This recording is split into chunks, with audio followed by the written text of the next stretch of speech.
skill bertarung lengkap, juara dominan di divisinya. Itulah deskripsi paling ringkas untuk Alexandre Pantoja. Tapi dengan resume seperti itu, kenapa namanya justru jarang dibicarakan? Apakah karena dia bertarung di divisi flyweight? Atau ada alasan lain yang membuatnya selalu luput dari sorotan? Di UFC 317 kemarin, Alexandre Pantoja sukses mempertahankan sabuk flyweight untuk keempat kalinya secara beruntun setelah mengalahkan Kai Kara-France melalui submission di ronde ketiga. Bukan hanya Kai Kara-France, Pantoja juga telah mengalahkan hampir semua top contender di divisinya, mulai dari Brandon Moreno, Brandon Royval, Manel Kape, hingga nama-nama kuat lainnya. Dengan resume seperti itu, pertanyaannya jadi sederhana. Kenapa Pantoja jarang mendapat sorotan dari media dan UFC?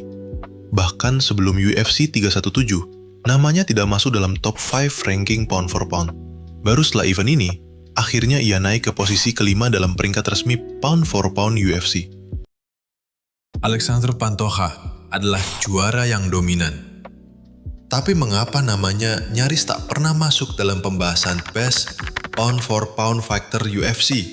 Dan bukan hanya Pantoja, divisi flyweight itu sendiri sering dianggap kurang menarik dibandingkan kelas-kelas di atasnya. Ada yang bilang, divisi ini minim knockout spektakulernya. Mayoritas kemenangan berakhir lewat submission atau keputusan juri. Lalu, alasan selanjutnya, ukuran tubuh. Jujur saja, sebagian penonton lebih terkesima melihat petarung heavyweight, tubuh besar, dan presentase knockout yang tinggi jika kita bandingkan dengan flyweight. Petarungnya lebih kecil, gaya bertarungnya pun berbeda, lebih teknikal, lebih cepat, tapi kurang power knockout yang disukai penonton umum. Lalu ada satu nama yang tak bisa dihindari, Demetrious Mighty Mouse Johnson. Dia terlalu dominan di divisi ini pada eranya, yang membuat beberapa fans yang merasa divisi ini tidak menarik lagi untuk disaksikan. Setelah Demetrious Johnson memutuskan pergi dari UFC, pihak UFC pun kebingungan mencari sosok superstar baru yang bisa mengangkat divisi ini lagi. Apakah UFC harusnya lebih berani untuk memasarkan Alexandre Pantoja sebagai wajah baru flyweight?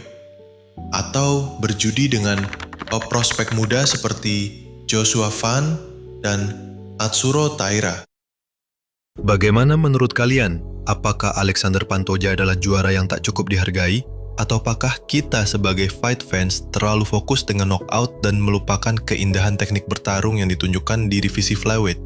Atau justru ada alasan lain kenapa divisi flyweight ini tidak sepopuler divisi lightweight ataupun welterweight?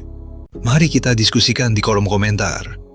Berikan opini kalian, kenapa Pantoja dan divisi flyweight seolah kurang dihargai? Jangan lupa, like video ini kalau kalian suka. Subscribe channel ini. Sampai jumpa di video selanjutnya.